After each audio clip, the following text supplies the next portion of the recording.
Confesso para vocês que quando eu comecei na Umbanda, as oferendas sempre foi algo que me incomodou bastante. Eu moro numa cidade onde existem vários terreiros de Umbanda, de Candomblé, de Quimbanda, de Batuque, enfim. Então sempre me deparei com muitas oferendas nas encruzilhadas, na beira da praia. Eu moro numa cidade que tem uma praia que é considerada a maior praia do mundo, então a festa de Iemanjá aqui sempre foi muito movimentada. Então, antes de entrar para a Umbanda, eu decidi fazer todo um estudo para entender qual é o fundamento da oferenda, para que ela serve e como eu posso fazer uma oferenda de uma forma mais correta, entre aspas. Então vem comigo depois da vinheta que eu explico tudinho para vocês.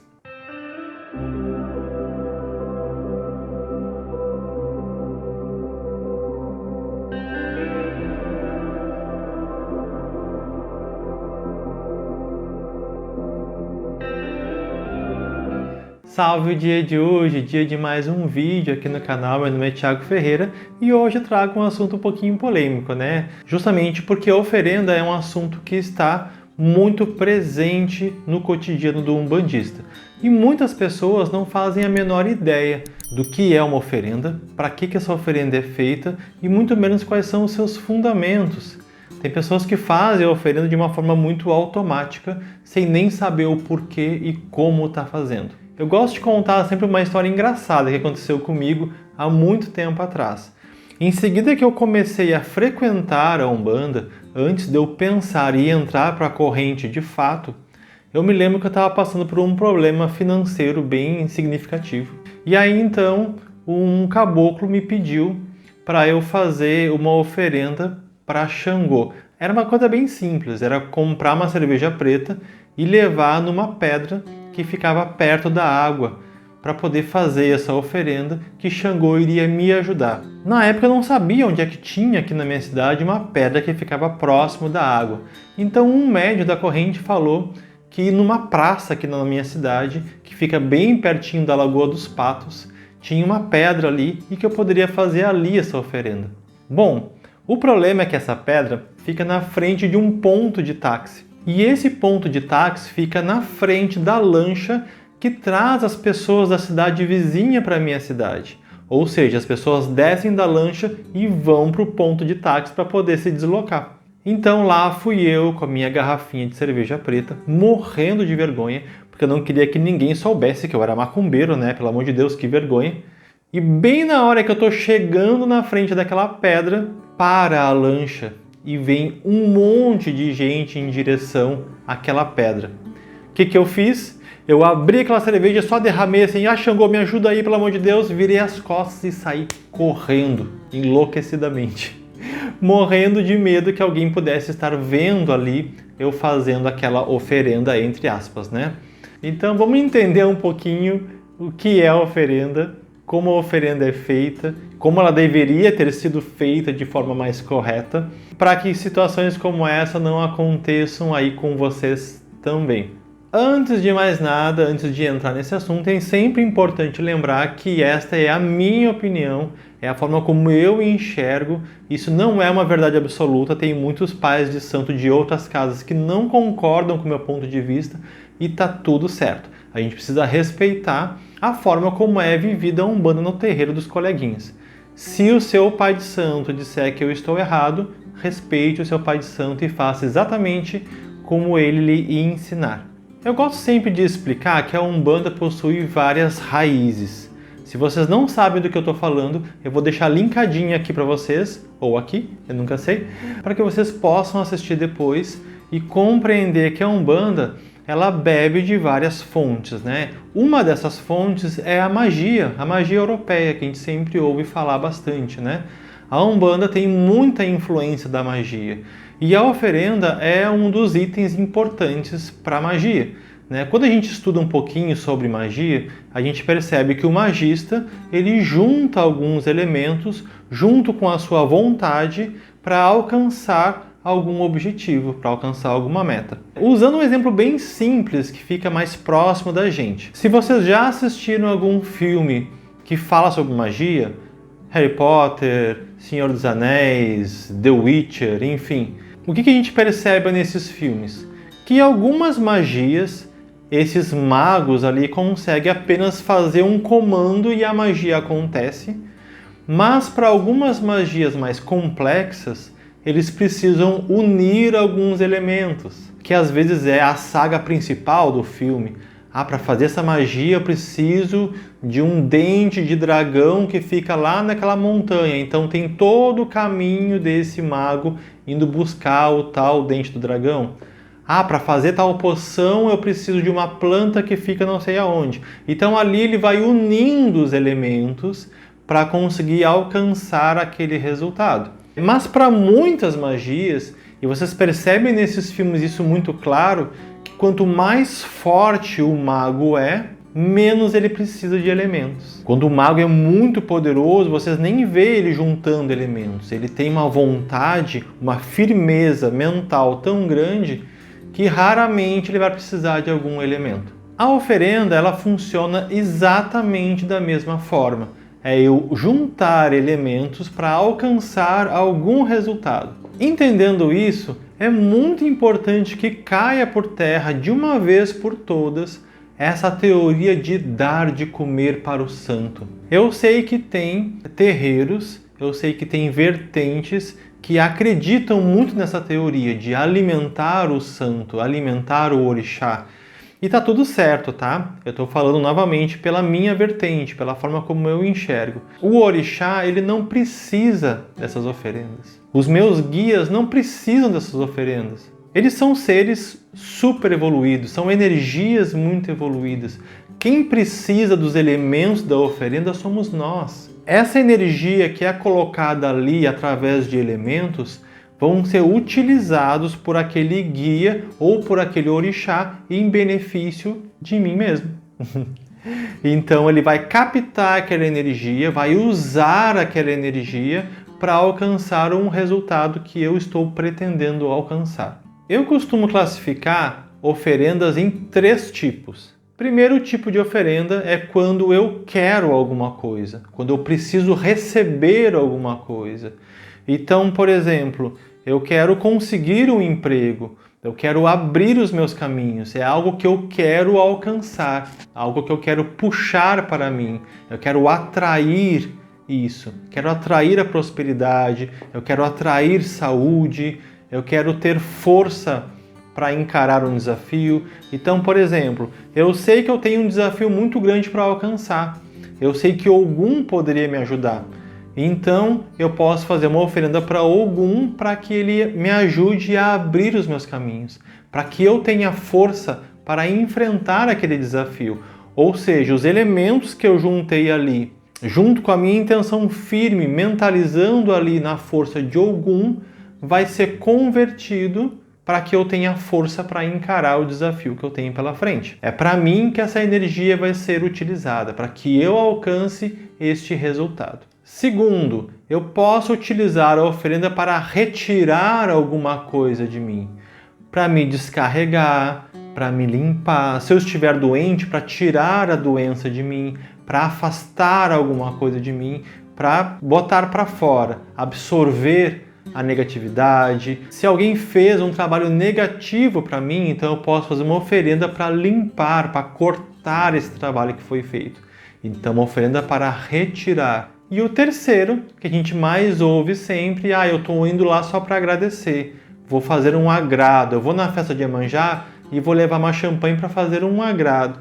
Esse agrado, esse agradecimento, essa vontade que a gente tem de agradecer aquele orixá ou aquele guia, na verdade a gente está querendo que as coisas se mantenham exatamente como elas estão.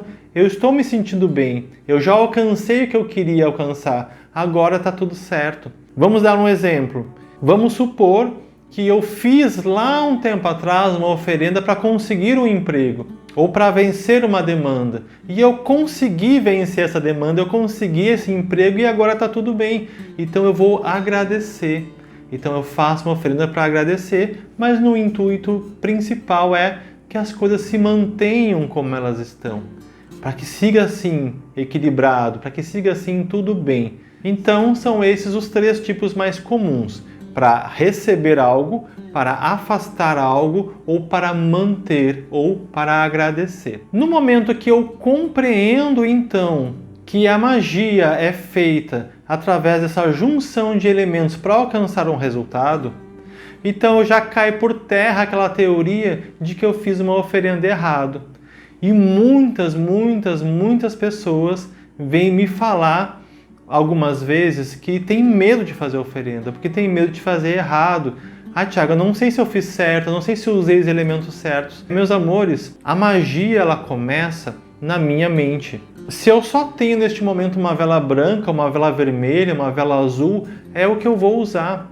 O mais importante, quando a gente faz uma oferenda, é a minha atitude mental. Aqui, eu quero que vocês compreendam uma coisa. Eu posso juntar a quantidade de elementos que eu quiser. Nada vai acontecer se eu não ativar essa oferenda. O que é ativar uma oferenda? É explicar, é comandar, é dar para ela uma função. Por que eu estou fazendo essa oferenda? Então, olha só, eu vou juntar os meus elementos, eu vou colocar eles ali bem dispostos, de uma forma bem bonita, eu vou pegar uma vela, eu vou acender essa vela e eu vou oferecer esses elementos. Por isso o nome oferenda. E eu tenho que explicar para quem eu estou oferecendo, qual é o meu objetivo com essa oferenda. Estou fazendo uma oferenda para Xangô, então eu acendo uma vela para Xangô, firmo a minha vela para Xangô e explico: meu pai Xangô, estou fazendo uma oferenda neste momento para que a justiça seja feita, para que eu alcance tal e tal objetivo, ou para que aconteça tal coisa na minha vida. Então usa esses elementos para alcançar este resultado, ou seja, eu tenho que fazer uma oração. Essa oração é uma oração feita de coração, tá, meus irmãos? Coloca fé, coloca vontade. Qual é o meu objetivo de juntar esses elementos? Não adianta nada, que nem eu comentei com vocês, que eu fiz lá no ponto de táxi, que eu abri aquela garrafa e só joguei o líquido no chão e saí correndo. Essa oferenda que eu tentei fazer lá atrás teria sido muito mais eficaz se eu estivesse na minha casa, muito tranquilo, acendesse uma vela, servisse aquela cerveja num copinho, colocasse ali, me ajoelhasse e fizesse uma oração. Teria feito muito mais sentido, teria funcionado de fato e eu não teria colocado dinheiro fora.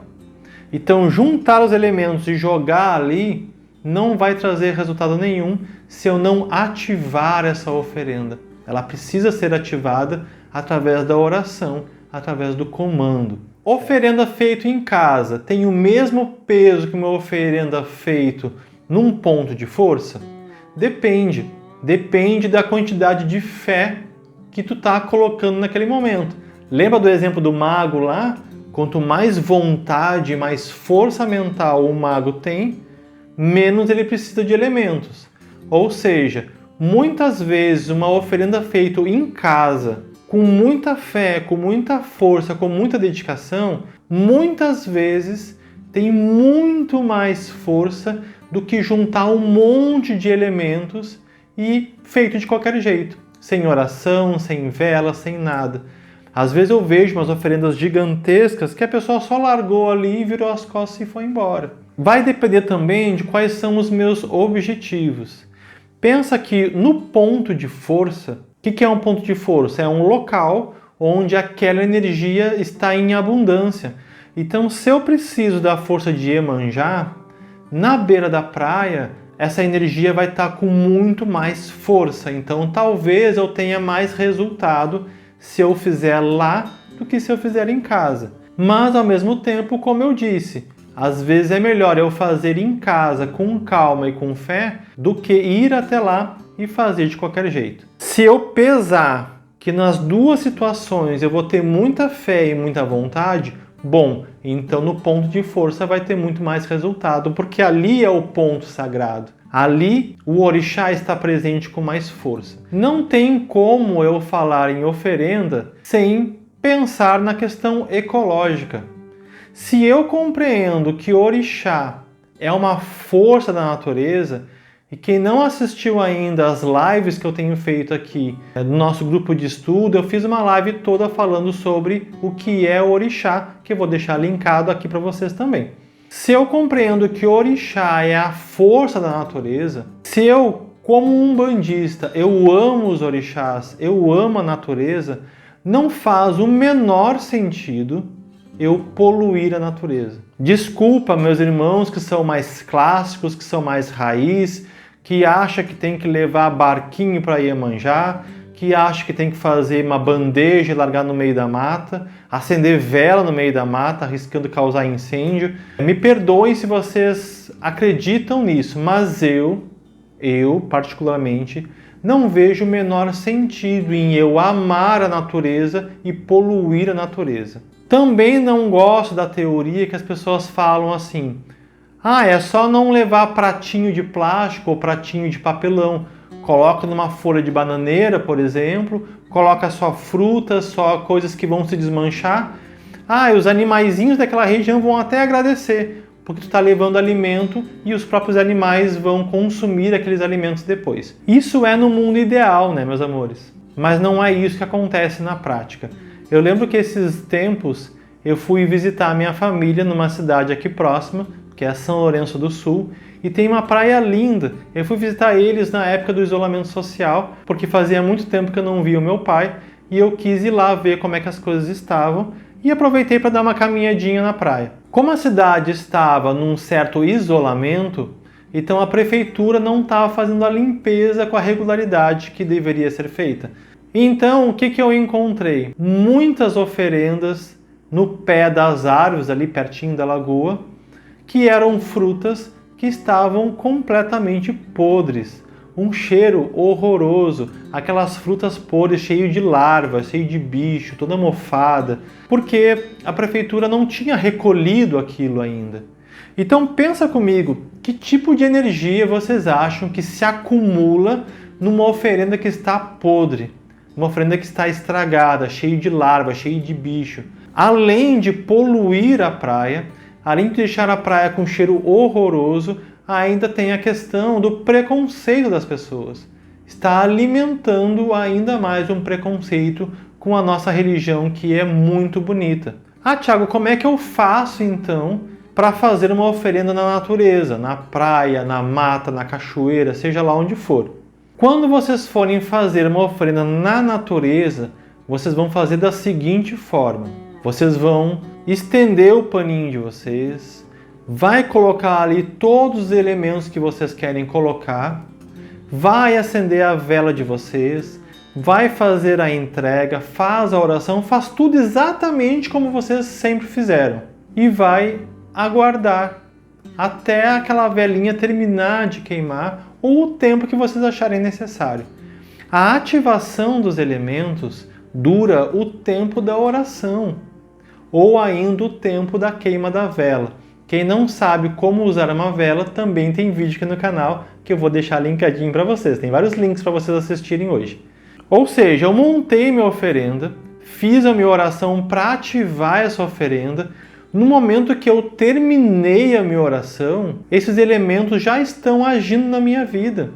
O tempo de duração oficial da oferenda é o tempo da minha ativação. Quando eu dei o comando, eu expliquei o porquê que eu estou fazendo aquela entrega daqueles elementos, a magia já foi lançada. Já mandei para o universo, já está agindo a meu favor. O que sobra, meu irmão, é lixo. Se eu não recolher, a prefeitura vai recolher depois, os garis, os lixeiros vão recolher depois. Alguém vai recolher. Então por que eu vou deixar para uma outra pessoa recolher o que eu mesmo posso fazer? Vocês têm duas opções. Opção número 1, montou tudo, fez a oração, terminou a oração, está satisfeito, está sentindo a energia? Recolhe tudo, coloca no lixo. Thiago, eu não concordo, eu preciso que a vela termine de queimar. Então o que vocês vão fazer? Espera aquela velinha terminar de queimar. Quando ela terminou, recolhe tudo e bota fora. Qual é o tempo de queima de uma vela? Mais ou menos 2 horas. Mas se parar para pensar que na beira da praia, por exemplo, tem muito vento, numa cachoeira tem muito vento, então talvez essa vela apague antes disso, tá? Então, enquanto está esperando a velinha terminar de queimar, fica ali sentadinho, curtindo a energia, leva um livro para ler, ou vai dar uma volta e depois retorna ali para recolher tudo. Não vai passar de 2 horas a queima dessa vela. Teve uma vez, na festa de Iemanjá aqui na cidade, que alguém acendeu uma vela de 7 dias na beira da praia. Fizeram um buraquinho perto da duna de areia, tacaram uma vela de 7 dias ali e acenderam. Meu irmão, vocês acham mesmo que uma vela na beira da praia vai se manter acesa por 7 dias? E mesmo que ficasse, vocês acham que a prefeitura não vai passar ali, não vai limpar no dia seguinte? Ou até mesmo algumas horas depois? É só colocar dinheiro fora, meu irmão. Espero que vocês tenham gostado desse vídeo. Não se esqueçam de se inscrever no canal, de encaminhar para as pessoas que vocês acham que possam se aproveitar deste conteúdo. Deixa para mim aí embaixo perguntas e até mesmo dica para os próximos vídeos. Não se esqueçam de fazer um Macumba Flix aí e assistir todos os vídeos que ficaram para trás. Tem muito conteúdo legal para vocês aqui, certo? Fiquem com Deus, que Pai Oxalá abençoe sempre. Axé!